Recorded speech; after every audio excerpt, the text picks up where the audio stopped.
Bismillahirrahmanirrahim. Assalamualaikum warahmatullahi wabarakatuh. Teman-teman yang dimuliakan oleh Allah Subhanahu wa taala.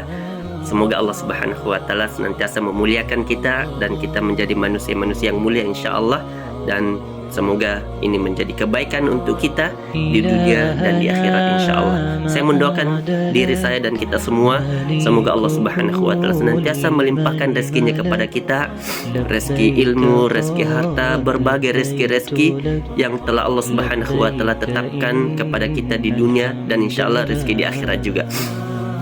Baik teman-teman yang dimuliakan oleh Allah Subhanahu wa taala, kembali dengan saya Hamdi Muin mewujudkan manusia beradab insyaallah. Pada kesempatan ini ada 11 poin, ada 11 manusia yang ketika kita memuliakan mereka, maka insyaallah Allah akan senantiasa memuliakan kita. Dan ketika kita dimuliakan oleh Allah Subhanahu wa taala, maka yakinlah rezeki akan selalu datang kepada kita. Bahkan rezeki itu tidak terbendung. Begitu banyak rezeki yang akan datang kepada kita. Maka perhatikan 11 manusia-manusia yang perlu kita muliakan teman-teman sekalian selama kita masih hidup di dunia ini. Apa yang pertama? Yang pertama adalah ibu kita. Ibu kita. Maka yakinlah ketika kita senantiasa memuliakan ibu kita dengan baik, maka yakinlah Allah akan datangkan rezekinya kepada kita. Bayangkan ibu kita yang sudah melahirkan kita, mendidik kita, menyusui dan segala hal yang tidak bisa dilakukan oleh orang lain, hanya ibu kita. Maka ketika kita sadar bahwa begitu besar jasa seorang ibu kepada anaknya, maka anak kita sebagai anak jangan pernah menyia-nyiakan kesempatan. Muliakanlah ibu kita. Yang kedua, bapak kita. Maka mari sama-sama kita muliakan bapak kita.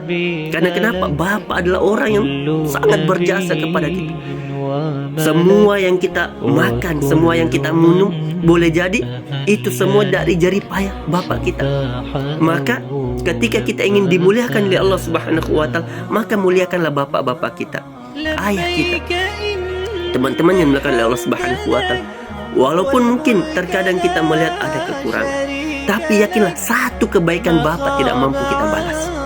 Contoh misalnya susu, ketika kita masih kecil, orang tua kita belikan kita susu. Orang tua kita mengajarkan kita satu hal, bapak kita tidak mampu balas. Maka itu jaga baik-baik bagaimana kita terus memuliakan bapak kita atau ayah kita.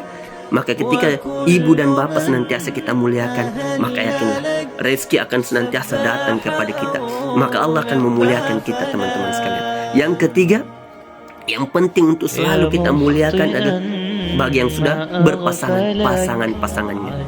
Bagi laki-laki, muliakan istrinya. Bagi istri, muliakan suaminya tanpa diminta.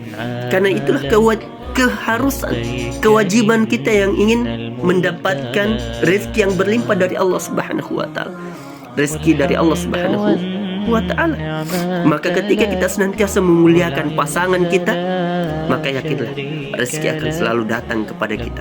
Maka yakinlah Allah akan memuliakan kita teman-teman sekalian. Maka perbaiki hubungan dengan pasangan. Kenapa tidak? Pasangan kita yang senantiasa kita bersamai sejak kita tidur sampai kita tidur kembali, sejak kita menikah sampai kita mungkin dipanggil oleh Allah Subhanahu wa taala, senantiasa membersamai kita. Maka penting untuk selalu kita muliakan pasangan-pasangan kita. Yang keempat adalah anak-anak kita. Anak kita teman-teman sekalian penting untuk selalu kita muliakan. Mereka adalah amanah kita. Maka jangan pernah sekali kita melupakan bahwa anak kita adalah amanah. Maka ketika amanah itu datang kepada kita, maka penting untuk kita muliakan anak-anak kita. Jaga mereka, didik mereka, ajar mereka yang mereka belum ketahui. Ingatkan mereka ketika mereka lagi salah. Dan yang paling utama, doakan anak-anak kita. Karena doa orang tua itu sangat makbul bagi anaknya. Maka itu ketika kita ingin dimuliakan oleh Allah Subhanahu wa taala, di antaranya yang keempat adalah muliakan anak-anak kita. Muliakan anak-anak kita. Jangan pernah membuat hal-hal yang negatif terhadap anak kita. Karena Allah titipkan kemuliaan dari manusia.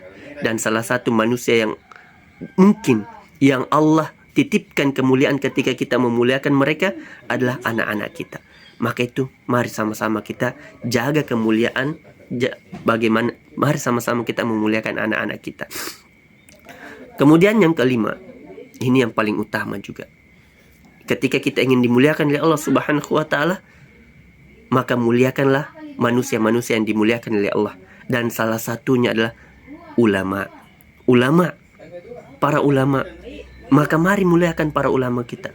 Mari muliakan orang-orang yang telah mengajarkan agama ini. Orang-orang yang telah mewarisi apa yang diwarisi oleh para nabi dan rasul. Ulama adalah pewaris para nabi. Maka itu teman-teman yang dimuliakan oleh Allah Subhanahu wa taala. Ketika kita sadar bahwa Allah menitipkan kemuliaan kepada manusia-manusia yang dimuliakan oleh Allah Subhanahu wa taala. Di antaranya adalah ada 11. Namun pada kesempatan ini kita menyebutkan 5 manusia yang dimuliakan oleh Allah Subhanahu wa taala. Ketika kita memaksimalkan memuliakan mereka, maka yakinlah Allah akan memuliakan kita.